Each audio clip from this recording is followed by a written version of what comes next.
Alors, salut les étudiants, bienvenue dans cette dernière partie sur le développement cognitif, donc partie rose de votre syllabus. Après, il nous restera juste la partie bleue à voir, c'est-à-dire le développement social et moral. Et aujourd'hui, on va voir plus en détail la partie sur le développement des opérations concrètes chez l'enfant. Alors, quels sont les éléments clés de cette période? Ces éléments clés sont à envisager en miroir par rapport à la période opératoire en termes d'incompétences et en termes de nouvelles compétences dans la période opératoire.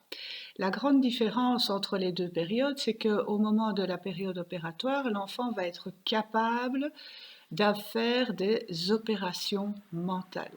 Les opérations mentales, ça veut dire que mentalement, il peut envisager toute une action comme on va le voir dans plusieurs exemples. Donc, dans les exemples vidéo qu'on va voir aujourd'hui, on va revoir des enfants au préopératoire versus opératoire pour bien mesurer la différence. Quelles vont être ces nouvelles compétences au stade opératoire? Eh bien, l'enfant, petit à petit, va être capable de prendre des points de vue différents. Donc, il va quitter cet égocentrisme enfantin et il va pouvoir envisager les choses sous plusieurs angles. Toujours en interaction avec son environnement, comme on le voit donc ici, il aura toujours besoin d'expérimenter, toujours besoin de manipulation, bien que de moins en moins, puisque petit à petit, il va être capable de réaliser plusieurs opérations mentalement, donc sans manipulation directe avec son environnement.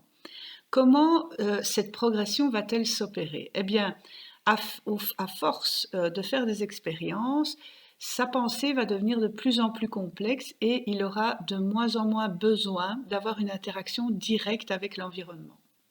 Et donc, il va petit à petit accéder à ce qu'on appelle la conservation de l'identité de l'objet et la conservation des propriétés de l'objet. Et pourquoi est-ce qu'il sera capable de ça? Eh bien, parce que sa pensée va pouvoir reposer sur des invariants. Alors, qu'est-ce que c'est que les invariants? C'est la capacité de l'enfant à comprendre que les propriétés de l'objet ne changent pas même si on change leur état. Donc si on prend une boule de plasticine et qu'on fait une grosse boule avec, eh bien le poids de la quantité de plasticine restera toujours le même si je prends cette même boule et que je la mets sous format de boudin.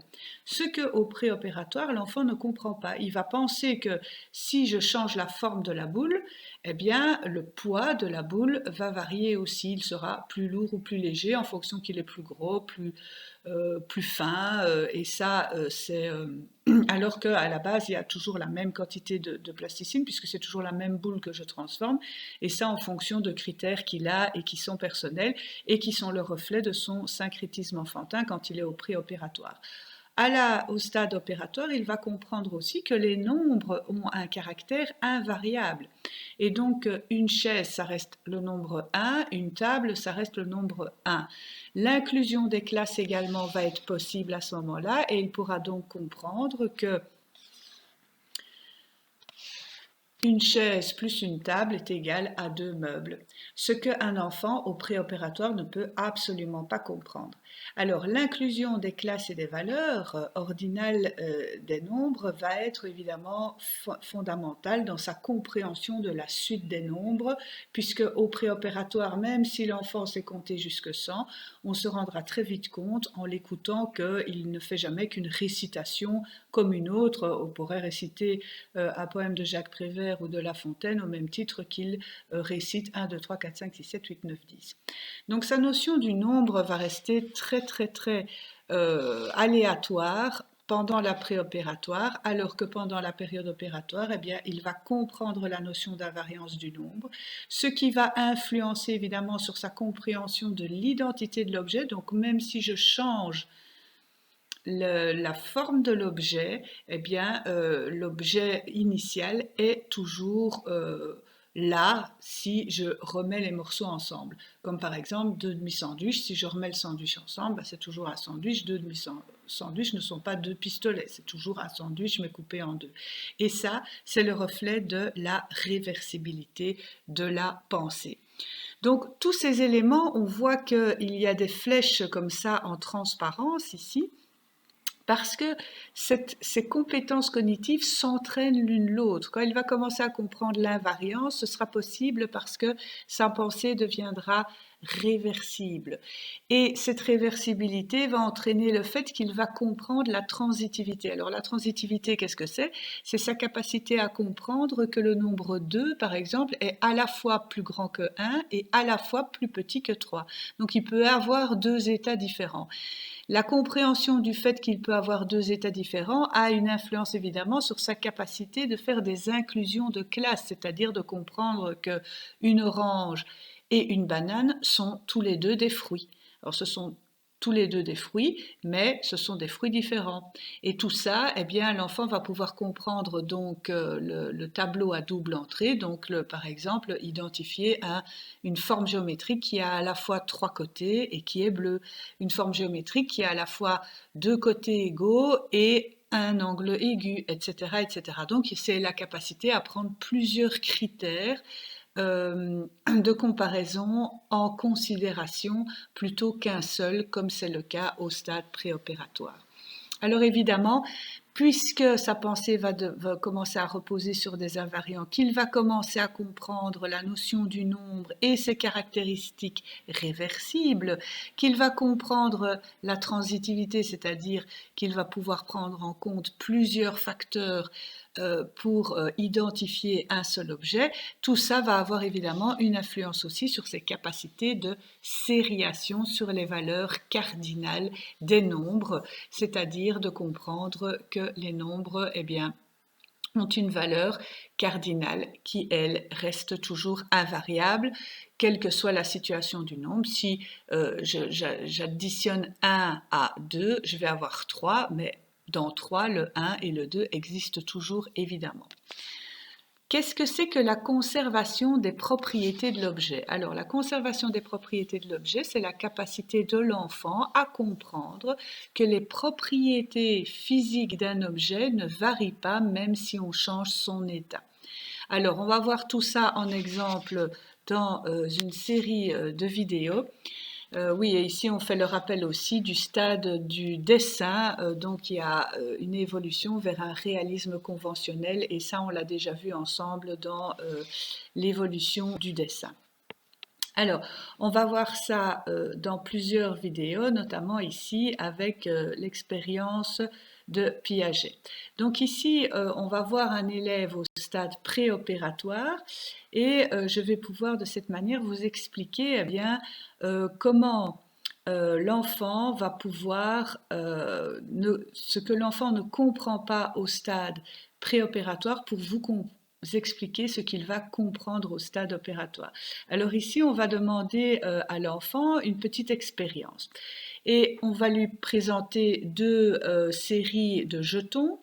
Donc nous l'avions déjà vu en amphithéâtre et on va lui demander est-ce qu'il y a la même chose de jetons en bas que en haut. Alors l'enfant compte. Alors évidemment c'est un leurre puisqu'il ne comprend pas encore la notion du nombre, il est au préopératoire.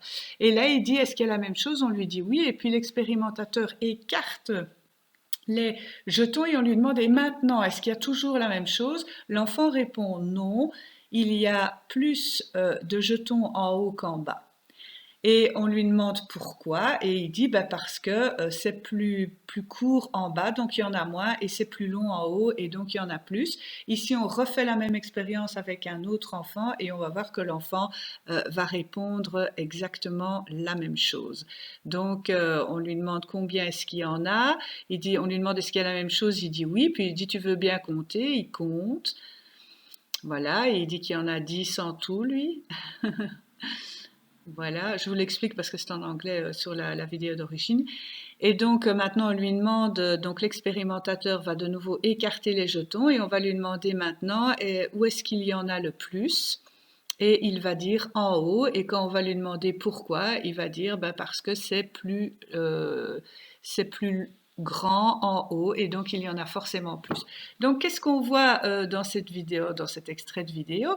Eh bien, on voit qu'il y a une confusion dans l'esprit de l'enfant entre la propriété de la longueur de la série avec l'unité, c'est-à-dire le nombre que représente chaque jeton. Pour lui, si on écarte les jetons, on en a plus que si on les garde dans l'état comme tout à l'heure. Donc ça prouve bien qu'il y a un manque de réversibilité de la pensée, puisque l'enfant à ce moment-là ne sait pas se dire, puisqu'il y avait autant de jetons quand je les ai comptés la première fois, même si j'écarte les jetons, il y a toujours le même nombre. Vous voyez, il ne sait pas avoir une pensée qui est réversible. On a changé l'état de la disposition des jetons, et donc forcément dans sa tête, il pense qu'on a donc changé le nombre également de jetons, ce qui est assez compliqué à imaginer pour nous qui avons une pensée logique et réversible, mais pour l'enfant au préopératoire, c'est bien le cas. Et donc au stade opératoire, l'enfant va avoir une pensée réversible, et de lui-même, il va se dire, il y a toujours le même nombre de jetons, même si je les dispose autrement sur la table, parce qu'il a la notion d'invariance et qu'il sait que on n'a pas multiplié le nombre de jetons, on n'a pas rajouté de jetons, on n'en a pas enlevé, donc que la quantité de jetons reste la même. Alors, on va voir un exemple suivant, c'est avec de l'eau dans un verre, et ça on l'avait déjà vu donc dans la séance précédente.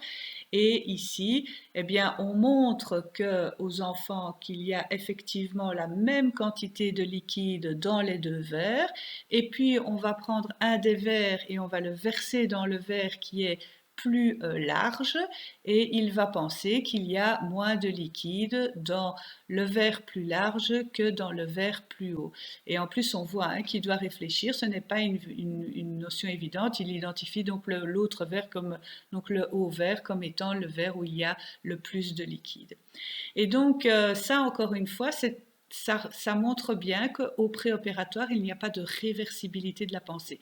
Si vous demandez à un enfant de plus de 7 ans dans quel verre il y en a le plus, ben, il va dire c'est la même chose parce que sa pensée est réversible. Il sait que la quantité ne varie pas quel que soit le récipient dans lequel on le met. Il sait que si je remets après ce qu'il y a dans le verre plus large dans l'autre verre, eh bien la quantité de liquide sera toujours la même, et donc c'est une notion de réversibilité et d'invariance. Alors, on va aller un petit peu plus loin dans la vidéo, et on va voir ici l'expérience avec les boules de plasticine. Donc on lui dit, est-ce qu'il y a la même chose de plasticine dans les deux boules? Alors l'enfant, il va répondre oui, il y a la même chose. Est-ce qu'elles sont aussi lourdes l'une que l'autre? Et donc, il va répondre que oui.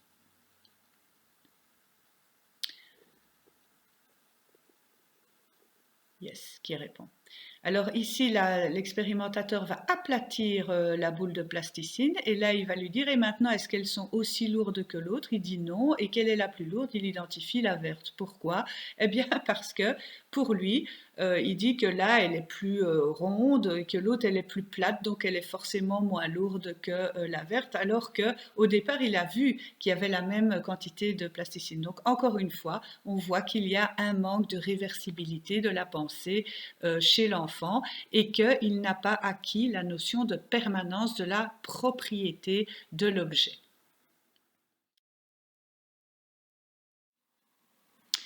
Et donc voilà, alors reprenons un petit peu ensemble quelles sont les caractéristiques du stade opératoire. Donc, opératoire concret toujours. Donc concret, ça veut dire que même si l'enfant a une pensée beaucoup plus logique, il doit toujours avoir un lien avec le monde concret. Non seulement l'action est intériorisée, mais en plus elle devient réversible. Et cette acquisition, eh bien, elle va se faire pendant tout l'enseignement primaire. Ce sera vraiment l'objet de l'enseignement primaire, c'est-à-dire faire en sorte que l'enfant acquiert une pensée qui soit réversible, qui repose sur des invariants, qui comprenne la notion de permanence de la propriété des objets, de l'identité des objets, les notions infralogiques et les notions aussi logico-mathématiques. Et donc, Toutes ces notions-là vont vraiment être fondamentales en primaire et c'est pour ça que l'enfant a encore besoin de beaucoup manipuler, que l'enseignement des mathématiques formelles ne doit pas commencer a priori avant l'âge de 7 ans. Avant 7 ans, ça doit rester de l'ordre de l'intuitif et qu'il va falloir aussi apprendre à l'enfant à faire des séries, à comprendre la notion de transitivité, faire beaucoup d'exercices là-dessus et aussi les valeurs ordinales et cardinales du nombre et évidemment l'inclusion des classes avec l'utilisation des tableaux à double entrée et le fait d'apprendre à l'enfant à catégoriser les éléments qu'il doit trier, associer. Alors, si vous comprenez ça évidemment et que vous êtes enseignant dans le primaire, vous allez pouvoir vraiment comprendre qu'il faut vraiment y aller petit à petit et qu'il y a besoin d'énormément d'exercices pour ces enfants-là et qu'il ne faut pas penser que parce qu'on arrive en première primaire, en particulier si on a 5 ans et demi, eh bien on est déjà capable d'accéder au nombre facilement. Il faut vraiment y aller tout doucement pendant le premier cycle de l'enseignement primaire. Alors, à ce stade, la pensée de l'enfant subit des modifications importantes. En plus de la réversibilité, l'enfant acquiert l'inclusion et la transitivité, comme je vous l'ai déjà expliqué. Ces opérations mentales de base vont déterminer la logique de la pensée de l'enfant. On peut distinguer deux types d'opérations, les opérations logico-mathématiques qui organisent les objets discontinus, classification, sériation, nombre, et les opérations infralogiques qui portent sur les objets continus comme l'espace et le temps. Et on a bien vu dans les vidéos précédentes que l'enfant avant l'âge de 7 ans a vraiment une confusion entre des notions logico-mathématiques comme le nombre de jetons qui sont disposés devant lui et les notions discontinues, c'est-à-dire infralogiques comme l'espace que prennent ces jetons. Donc, qu'est-ce que c'est que la réversibilité? C'est la capacité d'exécuter mentalement une même action dans les deux sens de parcours, mais en ayant conscience qu'il s'agit de la même action, qu'elle soit dans un sens ou dans l'autre. Comme on l'a vu avec la boule de plasticine, c'est pas parce que j'aplatis la boule de plasticine que ce n'est plus la même quantité de plasticine. Et aussi bien comprendre que cette boule aplatie, je peux la remettre en boule, je peux la raplatir, je peux la remettre en boule et qu'il n'y aura pas d'incidence sur la quantité de plasticine qui est manipulée, ni sur l'identité de la boule au départ de plasticine en termes de quantité de matière. La réversibilité de la pensée va être possible grâce à une prise de conscience de la permanence de la propriété quantitative des objets. Et ça, à force de faire des exercices, l'enfant va le comprendre. Donc, cette notion de réversibilité va être utile pour des tas de compétences cognitives et elle va être enclenchée en particulier en travaillant la permanence de la propriété quantitative des objets. De demander à l'enfant de peser la plasticine, changer sa forme de la repeser, changer de forme de la repeser et de constater qu'elle a toujours le même poids. Jouer avec les nombres en se rendant compte que si j'ai 3 jetons, que j'en enlève 2, il m'en reste un. Si j'en enlève un, il m'en reste 2. Et puis, mais qu'au final, j'en retrouve toujours 3, etc., etc. Toujours avec beaucoup de manipulation. Dans la période sensorimotrice, les déplacements de l'enfant, une fois coordonnés avec leur inverse, assuraient la croyance en la permanence de l'objet, c'est-à-dire la conservation des objets, même quand ils sortaient du champ visuel. Cette compétence se poursuit dans sa complexité au stade opératoire grâce à l'acquisition de la permanence, mais cette fois-ci de la propriété des objets. Pour que l'activité cognitive de l'enfant devienne opératoire, elle doit être réversible, mais également reposer sur des invariants. Qu'est-ce que l'invariance? C'est le fait de comprendre qu'une opération permet de transformer un état A en un état B en laissant au moins une propriété invariante au cours de la transformation. Donc je change la forme de la boule de la plasticine, mais néanmoins, dans ce changement, le poids de la plasticine reste le même. Je change de liquide d'un verre, néanmoins, la quantité de liquide reste le même, même si le liquide est plus haut, plus bas d'un récipient à l'autre. Et évidemment, ce sera le cas aussi pour le nombre. Pour un enfant avant 7 ans, il peut y avoir plus à manger dans les deux moitiés d'un sandwich que dans le sandwich entier. Pour que l'enfant admette qu'en mangeant un sandwich coupé en 4, il n'aura pas plus à manger qu'avec le sandwich entier, il faut déjà qu'il réalise qu'il s'agit bien du même sandwich. Avant de pouvoir donc conclure à la conservation des propriétés, l'enfant doit donc avant tout avoir acquis la conservation de l'identité de l'objet. C'est-à-dire que quand on change la forme d'un objet, quand on le coupe, quand on le tranche, quand on le divise, eh bien, il y a quand même une conservation de l'identité. C'est toujours le même sandwich qui est coupé en quatre et ce n'est pas quatre nouveaux sandwichs. Donc ça aussi, ce sera quelque chose que l'enfant va devoir accepter. Alors, au niveau de la classification logique, donc elle repose évidemment sur des notions d'invariance, on voit qu'il y a une évolution qui ne suit pas tout à fait la même courbe que la réversibilité. Entre 2 et 5 ans, l'enfant sera capable de faire des classements, mais qui seront dits figurales, c'est-à-dire que l'enfant va réaliser des petits alignements partiels selon un seul critère de ressemblance. Donc, il va pas pouvoir déjà, comme on le voit ici, classer tous les éléments. Il va faire chaque fois des petits paquets de deux, donc il va comparer à chaque fois deux choses et il va chaque fois prendre en compte un seul élément pour apparier ces éléments-là. Donc ici, ça va être ici, il y a des coins, donc je les mets ensemble. Là, c'est plus ou moins la même grandeur. Ici, c'est plus ou moins la même chose. Et puis celui-là, on ne sait pas où le mettre et on va le mettre tout seul. Donc voilà un exemple de classement figural chez les enfants de 2 à 5 ans pendant l'enseignement maternel. Ensuite, il y a une deuxième évolution et on obtient surtout des petits tas d'objets fondés sur les ressemblances, mais non emboîtés dans des classes plus générales. Et donc, voilà les collections de ressemblances chez l'enfant, donc entre 5 et 7 ans. Et ici, il va faire deux plus grands paquets. Donc, on voit qu'il va élargir un peu son champ de vision en faisant deux grands paquets. Et ici, il va mettre de nouveau, mais avec un seul critère de ressemblance. Donc ici, il met l'ovale, donc ici, tous les coins sont arrondis. Et ici, tous les coins sont des angles plus ou moins pointus. Et il va faire deux grandes classes. Mais il ne va pas encore pouvoir prendre plusieurs critères à la fois pour faire des collections un peu plus élaborées. Et c'est seulement à 8 ans. Donc 8 ans, ça veut dire quoi? Ça veut dire qu'on est déjà en deuxième ou troisième primaire en fonction de l'âge des enfants. Vous savez que des enfants qui arrivent déjà à l'école en 5 ans et demi, donc 6 ans et demi, c'est le début de la deuxième, et 7 ans et demi, 8 ans, ce sera seulement le début de la troisième. Et c'est seulement à partir de la troisième primaire, deuxième, troisième primaire, que on va trouver une véritable inclusion de classes dans des classifications hiérarchiques.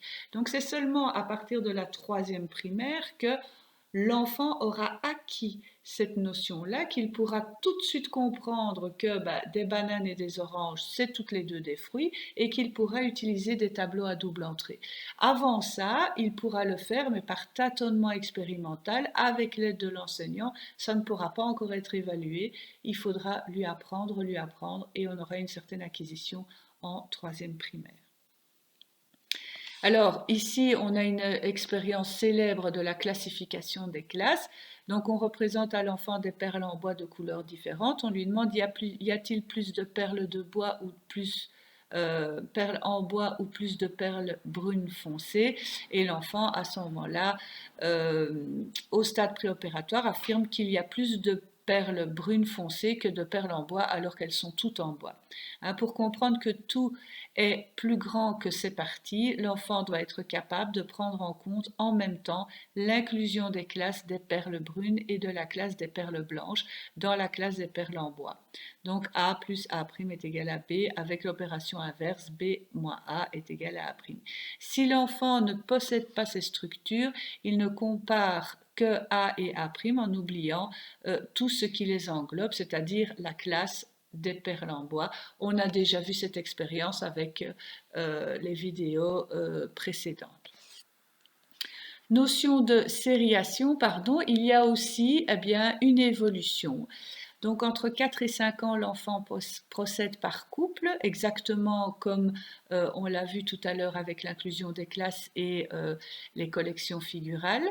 Et il va faire des petits tas 2 à 2. Donc si on lui demande de faire une série du plus petit au plus grand bâton, il va prendre un petit, un grand, un petit, un grand, un petit, un grand, un petit, un grand. De 5 à 6 ans, il procède par tâtonnement pour intercaler de nouvelles baguettes. Il préférera souvent repartir de zéro. Donc, il va commencer par une qui lui semble plus petite, puis il va en prendre une autre. Si elle est un peu plus grande, il va la laisser. Puis il va en prendre une autre. Si elle est plus petite, ben, il va devoir recomparer à la première et puis à la deuxième, et puis il la mettra au milieu seulement après. Mais il va vraiment devoir faire ça avec les bâtons à plat devant lui, comme on l'a déjà vu dans la vidéo. De 6 à 7 ans, l'enfant compare les bâtonnets 2 à 2 pour éliminer le plus grand et conserver le plus petit. Il parvient alors à serrer l'ensemble des bâtonnets. Et donc, c'est seulement à 6-7 ans qu'il arrivera à réaliser toute une série de bâtonnets à classer du plus petit au plus grand. Et entre 7 et 8 ans, de nouveau, deuxième, troisième primaire, à ce moment-là, l'enfant établit une véritable sériation entre les éléments. L'enfant est dit opératoire dans la mesure où un élément quelconque de la série est compris d'avance comme étant simultanément plus grand et plus petit que le suivant. C'est ce qu'on appelle donc la transitivité de la pensée, et donc qui est typique de la réversibilité et des opérations concrètes, et encore une fois qu'il faudra beaucoup exercer avant d'arriver à une véritable compétence d'un enfant en troisième année.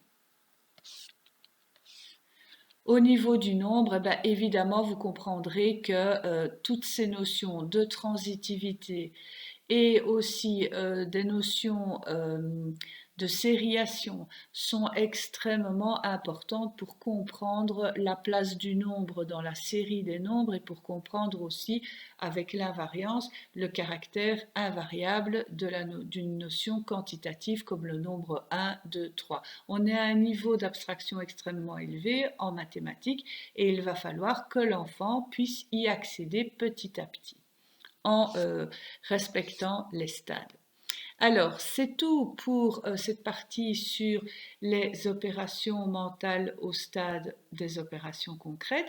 Et vous pouvez faire un petit exercice pour tester votre compréhension sur l'ensemble des stades que nous avons vus, c'est-à-dire du stade cognitif, j'entends la partie rose du syllabus, le sensorimoteur, le stade préopératoire et le stade opératoire. Alors, vous pouvez faire, si vous le voulez, un exercice de compréhension que vous pouvez m'envoyer, soit par Messenger via le site internet, soit par mail, et je vous répondrai assez rapidement. Je vérifierai si votre compréhension est correcte. Alors, comment faire?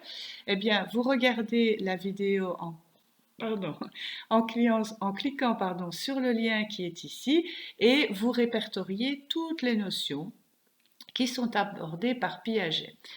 Ensuite, vous cliquez ici sur le logo qui est là, et là vous allez arriver sur le site internet, et sur ce site internet vous allez tout en bas, hop, sur la page, et ici vous avez le choix entre 4 cartes conceptuelles qui ont été réalisées par des élèves des années précédentes. Le problème, c'est que ces cartes sont incomplètes.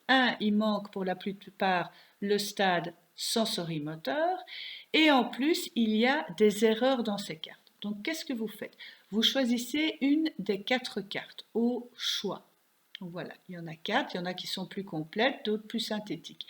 Et vous allez les corriger et ajouter les éléments qui manquent, et aussi corriger les flèches ou les relations qui sont proposées dans ces cartes.